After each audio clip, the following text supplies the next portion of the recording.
Depois de o mercado financeiro reduzir a previsão de inflação no Brasil para esse ano, o IBGE divulgou os dados oficiais, informou que o país teve deflação de 0,68% em julho. Trata-se da menor taxa da série histórica do Índice de Preços ao Consumidor, que teve início em janeiro de 1980.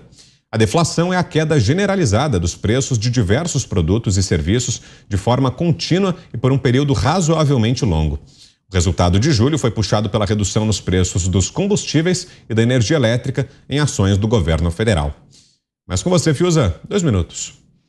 Nós estamos vendo, de fato, um exemplo de gestão, né? Isso é gestão. Na matéria que você leu, Vitor, já está tudo colocado. São ações, principalmente no aspecto tributário, que foram tomadas emergencialmente para atingir essa pressão nos preços pela questão da pandemia e pela questão da guerra na Ucrânia, principalmente, é uma inflação mundial, com os resultados aí. Apesar do Congresso, os governadores, todos tentaram sabotar o tempo inteiro, não conseguiram.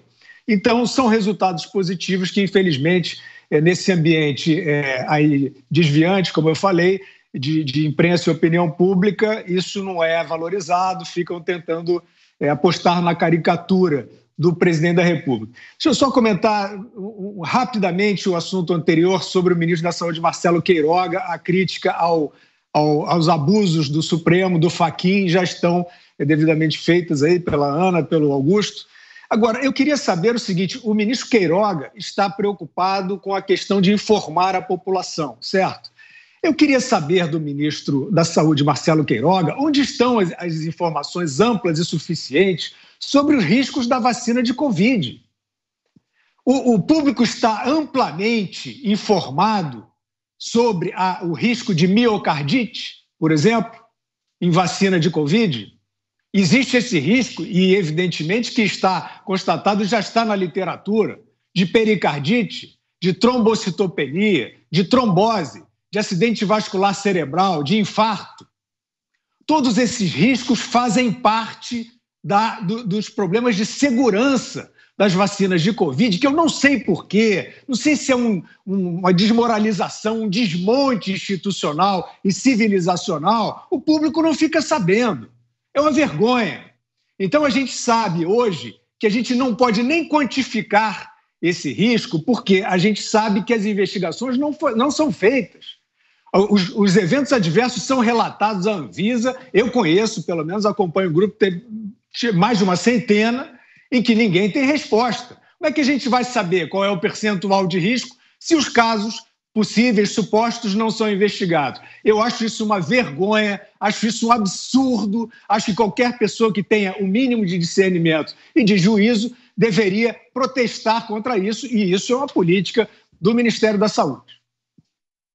Sobre esses números da economia divulgados hoje pelo IBGE, Zé, que nos diz deflação histórica. Há mais de 40 anos não víamos uma queda de preços tão forte aqui no Brasil, Zé. Se fosse um dado isolado já seria muito otimismo, né? Mas não é. A economia dá sinais claros de recuperação. Em primeiro lugar, o aumento da arrecadação de impostos. Não se paga impostos quando não se vende, quando não se fatura, né? Por outro lado, também há um evidente e divulgado aumento de oferta de cargos e de contratação. Ninguém contrata funcionário se não estiver no horizonte com a possibilidade real da economia crescer, ou seja, de aumentar a produção em decorrência de aumento de demanda. Esta é uma realidade. E a inflação estava insistentemente em alta, e isso diante de um desequilíbrio do próprio mercado. Depois da pandemia, com fechamento geral em alguns estados, e depois da guerra, houve um desequilíbrio. O aumento da demanda e os setores produtivos não acompanharam. Como existem lógicas e regras na economia, se há uma demanda maior do que a oferta, evidentemente os preços sobem. E o que está acontecendo agora é um recuo. É um recuo diante de medidas anticíclicas tomadas pelo Banco Central, inclusive, que é independente, né? Aumento de juros, e isso diminui o fluxo de dinheiro na economia e tal. Aí veio esta solução. A deflação é uma boa notícia no momento, porque freia o aumento dos produtos. Não pode continuar porque ela é danosa. Ela é danosa para a economia. Precisa um pouco de inflação, um pouco, para justificar a produção.